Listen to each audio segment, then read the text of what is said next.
Dabhoi Bodeli highway પર અકસ્માતનો ભય. ટીંબી ફાટક પાસેના ગરનાળા પર રેલિંગના અભાવે વાહન ચાલકોના જીવ તાળવે. ડભોઈથી બોડેલીને જોડતો મુખ્ય માર્ગ, જે રાજ્યનો અત્યંત વ્યસ્ત સ્ટેટ હાઈવે ગણાય છે, ત્યાં હાલ ભયજનક સ્થિતિ સર્જાઈ છે.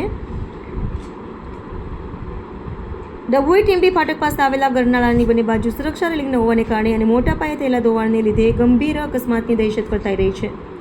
મુખ્ય સમસ્યાઓ જે અકસ્માતને નોતરે છે: સુરક્ષા રેલિંગનો અભાવ, ગરનાળાની આગળ કે પાછળ કોઈ પણ પ્રકારની પ્રોટેક્શન વોલ કે રેલિંગ નથી, રાત્રિના સમયે અંધારામાં વાહન ચાલકોને ગરનાળાનો અંદાજ આવતો નથી, મોટું ધોવાણ. ગત ચોમાસા દરમિયાન ગરનાળાની આસપાસની જમીનનું મોટા પાયે ધોવાણ થયું છે.